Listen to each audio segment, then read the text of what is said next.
DTS developers, the Sega developers game mag is what I called this. Essentially, what this is something that I've kind of wanted to share.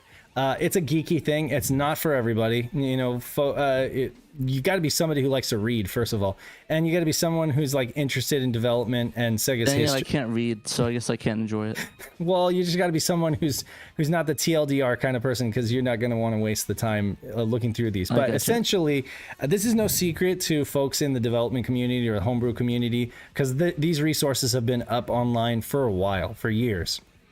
In fact, and I shared them on Facebook years back, and not a whole lot of people were interested, so that's fine. I understand. It's but what they are is essentially newsletters, or which kind of fleshed out. They became more and more involved, more detailed as they went along, but they were basically just newsletters for licensees, third-party Segas and third-party developers, to, you know, keep in touch with them, to let them know about you know, third-party or like middleware solutions, things, development tools for sale, you know, support numbers, stuff like that. They'd have, I'll show you real quick. I can actually flip through there.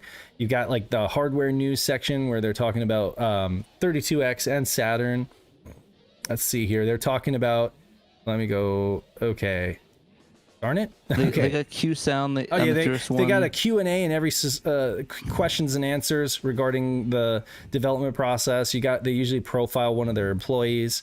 They got tips, development tips. They got advertisements for Q sound, and it's like really you know, soaring like a jet engine or something. You know, so you got this is where middleware companies would actually advertise, just like in game magazines. You know, we get advertisements, but the developers would get advertisements to use these things in their games. You know, or you get like cross products or SNASM or what. You get the SciQ development kits. You know, from third parties. You get Cinepack advertisements for Cinepack. You know, use Cinepack as your as you know, your video compression of choice or whatever. And of course, you know, Trekkies, I'm sure he's all over that. There oftentimes these issues would also come with discs, you know, developer discs. I haven't provided them all here for download or anything like that, but they are available online if you just search Google. But anyway, essentially they would come with discs, so in that way it kind of mirrors the whole game mag and demo disc thing, but instead on the disc was just a ton of development goodies, you know. Exactly. I kind of like this one in the second issue with the announcement of some kid's birth. Oh yeah, so they had like a DevCon 95 wrap up, 32 Exposed, which was some kind of like 32X conference. It's a boy, you know, so one of the kids, one of the developers, or one of the people that work there at product. We should mention him, have him on the show, be like, hey, we talked about your birth on... We talked about your birth.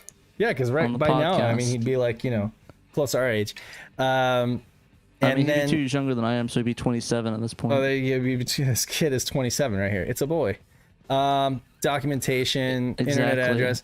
So then you had the actual wrap up for DevCon 95 in here. That's an interesting little tidbit. None of these things are very long, so even if you're just picking and choosing what you want to read about, cross products. Okay, this scrolling thing isn't working. Let's see here. I love this one right here. Sega Saturn. Consumer demand. What was it again? It was consumer demand leads to the early launch. I'm like, seriously? No consumers demanded that. Like, everybody was on board for Saturn Day, but this is how they're framing it. Like, they're throwing the consumers under the bus because they don't want the developers to be mad at them. You know, well, there's this one section there when they asked about the difficulty on developing on the Saturn. It's just a picture of a middle finger. I don't know what that was about in the DTS. It's like the last issue. Is it on the last issue? Okay, we're gonna have to look at that real quick. It's just a giant middle finger. No, developer I'm just tools exchange. That's not. There's a developer tools exchange, more Q&A, and each one of these is like, you know, developer would have some question about transparency, or they'd have some question about writing something from one area of RAM to another or something like that, and then there would be answers here as support, you know, and then see here. More information about 32X. Moving on, you had they had like a support group, creative support group. All sorts of interesting stuff. You know, what did I miss here? Softimage 3D toolkit ad for Softimage. You know, announcing new upgrade to the CD emulator. You know, because they had those huge like boxes that would emulate the CD drive. QA for specifically for 32X and Saturn. Gosh, BBS. They were running a BBS back then, right before they switched over to the internet. And of course, boy. like, yeah. I imagine they didn't get any harassment on there. DEF CON 96 wrap up. Now the fun begins. I mean, these were all fun for me to go through and read. And I imagine that for somebody like, I don't know, like Nick making historical videos and stuff like that, you could get some juicy little tidbits here, or some. It's cool to get the developers' contextual insight, perspective on games. Yeah, it's good to get some of that contextual insight. They look at this. They threw together a DEF CON 96 like yearbook looking thing with photos from the thing. I can't imagine. What do you think the music for the soundtrack for that would be? For DEF CON 96?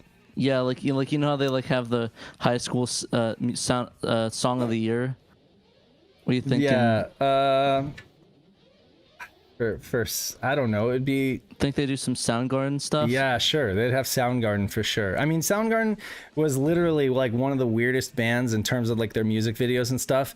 And I feel like it really like I did a mixtape a while back, you know, like a Saturn mixtape of like 94 or 95. And that Soundgarden Black Hole Sun, that video, the way that video is shot from a production standpoint and art and everything like that, it is so similar to like the Saturn commercials, you know, all just like weird and trying to be so edgy, you know. It's just I gotta like I gotta lean forward to like read some of these things because they're really small on here. But you guys can download the PDFs here and read through some of the stuff here. I'll go quicker here. So as of this issue, right, promise and deliver DTS WWW. So they had moved everything online, kind of rebranded everything under this developmental brand, which was like the new, you know, they were trying to make it more like a magazine actually. And it's fun kind of reading up on, you know, the wrap up of DTS. What is it? The DEF CON 96. They talk about E3 here, E3 Developers Conference, more Q&A, you know, more Sega Saturn software development, just a bunch of fun stuff. And again, Animatics announces Saturn dev tools for 3D Studio Max. So there was some 3D Studio Max stuff in there. There was another sound middleware that I found out about through here that was neither QSound or CyberSound. It was like started with an N. I forget what it was called, but I'm gonna probably do a write-up on it at some point. That works. Yet another instrument library that was not related to CyberSound, but it was an option that you could use as a developer. Anyway, so yeah. I wonder what the magazine. It looks like the last issue was in I guess 97, January, February 97. This is, yeah, so they had the best known A-Bugs issue, which was really cool. And then, yeah, the final issue wrapped, it was January, February 97. Sega Topps Holiday Yearly Sales and Predictions.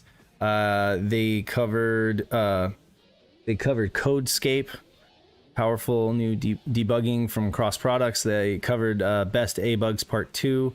So, and then there was, of course, an example here of a CD that came with that A-Bugs issue.